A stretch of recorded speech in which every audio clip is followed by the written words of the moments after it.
I think that's why I'm so excited, is because I have been blessed to see what it looks like under the goat. And now you're going to the baby goat who's been, all the eyes are on her all around the world. And so it's just kind of a cool experience for everybody. In her most recent interview since joining the Fever, Sophie Cunningham stated, "She's changed our game in the best possible way." Meanwhile, detractors and haters continue to minimize the impact of Caitlin Clark. Cunningham's frank evaluation from the viewpoint of a veteran is quite credible. I am joined by Indiana Fever's Sophie Cunningham. And I just said Indiana Fever, Sophie Cunningham. You have been with the Phoenix Mercury for 6 years, now heading over to Indiana for the 2025 season. What does that feel like? How has that transition been? However, there's another, even more telling, quote from a New York Post interview. "I've been that feisty player my entire career." Cunningham isn't just coming to Indiana to shoot threes. She's coming to be the enforcer this young team sorely needs for Clark, who has faced unprecedented physical defense. Having a teammate who isn't afraid to push back could be the difference between good and great. Are you prepared to learn more about what Sophie just said? If so, leave a remark below with Sophie and a CC, and let's go. You know, it is so funny that you even said that, because I'm still I'm so excited, but I'm still not used to it, just because I've been drafted out here. I've been here for 6 years. And so a couple weeks ago, I threw on the Indiana jersey for the first time, and everyone's saying I'm a Fever. And so I'm like, oh, I gotta get used to the new me, which I love. I'm so excited for. I think it's just such a great opportunity. I'm excited to play with the players that are there, play under the coaching staff that's there. And so I think this is just a new and exciting era for me. And everyone that I kind of partner with. Did you know that the Indiana Fever only had 5 victories a few years ago, which put them at the bottom of the league? That's the hole they're trying to escape, and it's deeper than most people think. They then had a miserable 13-win, 27-loss record, even though they had already selected Aaliyah Boston with the 2023 first overall pick at the time. This wasn't just a poor season for the Fever. It was a glaring indication that something fundamental needed to change in Indianapolis. Yeah, I think Indy, those my year 1 through 3.5. Well, let me just say this. I went through my 7 years in Indy. I've had 4 head coaches. So that within itself was kind of like, no one really knows what an experience of like the black stick at the bottom. Trust me, I've been there. Trust me. So I was, that's really how it started, Consider the implications for a franchise at its lowest point. Not only were the Fever losing games, but they were also becoming irrelevant in a league where getting attention is already difficult. Their performance was so worrisome that it became clear to everyone that a full roster change was not just desirable, but also vital for their existence.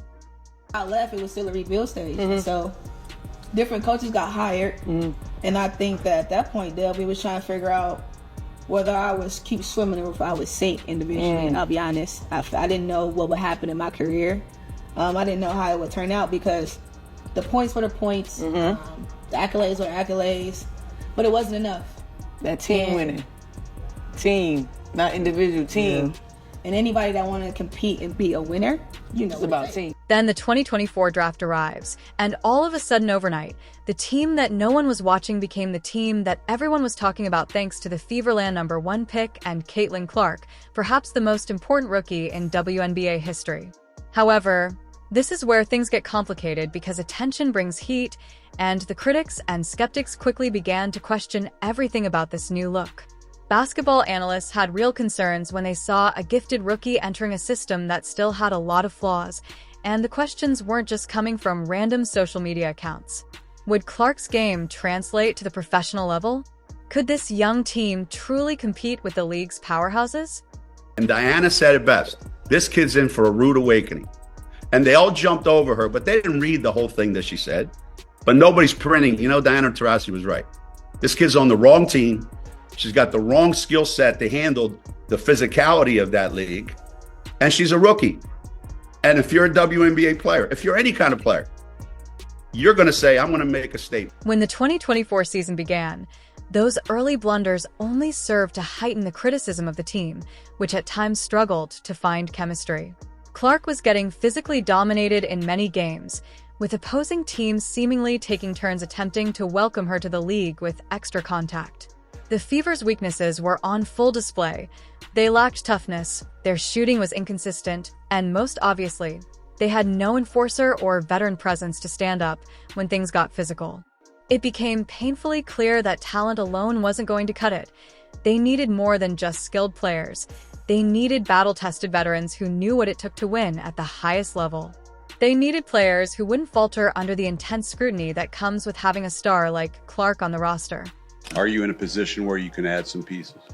Yes, we are. We're definitely in a position, and I would think that if you are a smart basketball player and you watch the way she plays, you would want to play with her. The Fever management responded by purchasing a buffet of veteran talent, including Sophie Cunningham, in what may turn out to be one of the most calculated rebuilds in recent WNBA history.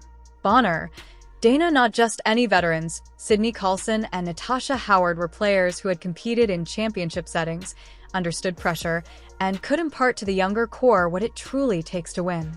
It's a wonderful fresh start for you. But before we look ahead, I kind of want to look back on your experience in Phoenix. Like you said, you were drafted there.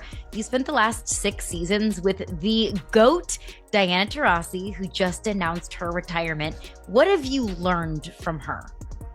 Oh man, I think we could sit here for days if we really went into that. But at the end of the day, I think that Dee is one of the best humans I've ever met. She has one of the best hearts.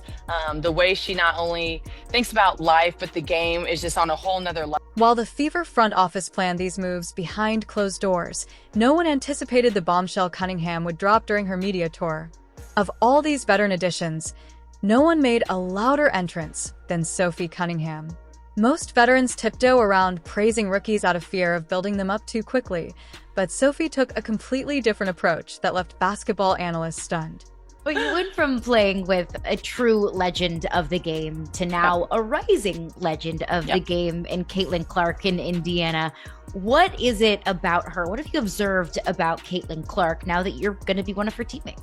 After years in Phoenix, where things haven't always been easy, Cunningham boldly declared in her frank New York Post interview that she was made for this moment. Sophie viewed this transaction as a turning point in her career and said, "I believe it has prepared me for something bigger and better." Her remarks resonated like a rallying cry for the entire franchise as she highlighted the stage we're going to be on with the players I'm about to be with. It was exactly what Cunningham needed after she got, quote, too comfortable across 6 seasons in Phoenix. Now she tells the New York Post that she's equipped to thrive in the spotlight while playing alongside Fever superstar Caitlin Clark. Quote, "I think that since I've been out here in Phoenix, it hasn't always been easy," Cunningham, 28, said while discussing a partnership with Quest Nutrition. "There have been a lot of trials. There's been a lot of lessons learned, a lot of experiences that I thought was just like any WNBA team. But I think it's built me. It's made me tougher. It's tested my persistence and my mental quite a bit." Cunningham acknowledged the roller coaster nature of professional sports and that it won't always be sunshine and butterflies. She also acknowledged demonstrating remarkable self-awareness, acknowledging that every season has its own thing. Her genuine voice conveys exactly what she'll bring to the locker room. There is no sugarcoating, just honest talk. This is what makes Cunningham's comments so refreshing. "I think it's built for me something bigger and better in the stage that we're about to be on with the players that I'm about to be with. I think I am built for this." So she's telling you she's ready. Did you pick up on the "I think it's made me tougher"? Because look, they're not only going to come after Caitlin Clark, they're going to come after Miss Cunningham too. That is a fact. Unfortunately for her, I have a feeling she's not going to back down from anybody. Ironically, Sophie and Clark had a lighthearted exchange at the 2024 WNBA All-Star Game, during which I said, "Hey, if you ever want to come to Phoenix, let me know." Laughing, Cunningham said, "That one kind of backfired on me." The basketball gods had other ideas, and Sophie was sent directly to Indianapolis. Clark's fame put the team under a microscope, which opened the floodgates for scrutiny and constant attention. The Fever had to increase security when they drafted the Hawkeyes legend. None of that is intimidating to Cunningham. Here we go. And she's already said she's tough. Now we know she's not intimidated. Who's ready to chase a championship with a new look Fever? Quote, I think that's why they brought in a lot of veterans who have that experience, Cunningham said. And I'm not saying that they have the experience of hundreds of millions of followers watching your every step, but I do feel like they brought an experience of how to gel in the locker. The most impactful aspect of Cunningham's media tour was her vehement defense of Clark. She discussed the rookie's shoulders and pointed out that many people haven't been in her shoes, so it's easy to criticize her. Her readiness to publicly defend Clark sends a strong message. I'm refocused. There's a different type of vibe and energy about me, she said. I think I'm always kind of happy, go lucky, go with the flow, and I'm still that. But I'm also like ready to dial in and get a championship because that's something I haven't done yet. So I'm going to do anything in my power to help the team do that. It's time for me to level up. Very interesting indeed. So she's ready. Cunningham is very aware of what this Fever team requires. She conveyed her sincere enthusiasm for Indiana's ball-sharing scheme, which was designed to complement Clark's skillful passing and Sophie's acute shooting. She sees the full picture of what makes this squad unique. He's making it clear she's ready, joining this squad. And look, remember when Cheryl Swoops and some of the other media was like, I don't know if any players are going to want to join Caitlin Clark. Boy, that turned out to be some fraudulent activity, did it not? After spending 6 seasons with one of the most scrutinized players in WNBA history, Sophie Cunningham and Caitlin Clark's basketball relationship isn't just another veteran rookie duo. Rather, it was forged in the shadow of Diana Taurasi. Sophie gained a unique perspective that most veterans simply don't have, and Clark needs this hard-earned wisdom about navigating the blinding spotlight because she is subjected to unprecedented attention at every turn. She has that same mindset that Dee has, and I've learned a lot on how to become a pro and how to get to where I want to be with Dee every single day and how she just does things. You know, I was a sponge around her. I saw her habits, her do's and her don'ts. And I think when you have someone like Caitlin, she doesn't really need a lot of help, right? Like she already knows how to play the game. She knows where she wants to be. She has an itch and a willingness to do whatever it takes to win. The chemistry that is growing between them on the court is what makes their collaboration unique. Cunningham's remarkable 40% success rate from beyond the arc in 2022 is a wonderful addition to Clark's passing skills. Imagine this situation. Clark drives for the basket, attracting defensive assistance as she sees.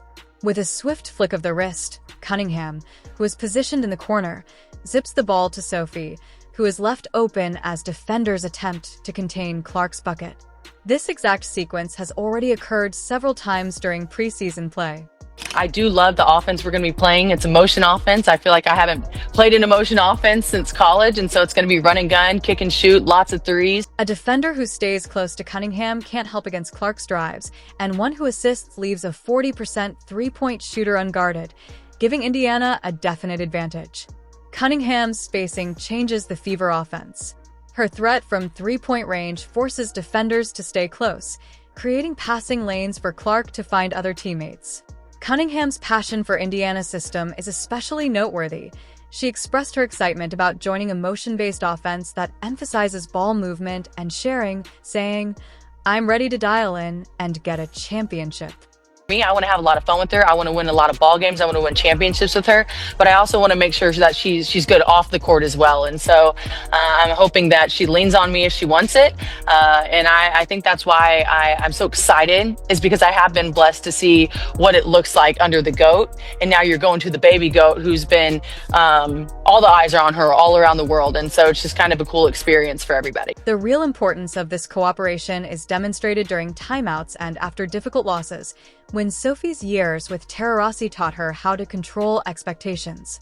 Ignore the commotion and perform under duress, as Clark is subjected to extraordinary scrutiny. Having a veteran who is aware of this particular pressure could be the difference between her buckling and thriving. Sophie's claim of winning a championship wasn't just the excitement of a new player. Rather, it was a well-considered evaluation based on what Indiana's front office has meticulously put together. When you look at their roster transformation, what once seemed like an absurd claim suddenly appears to be a genuine blueprint for success.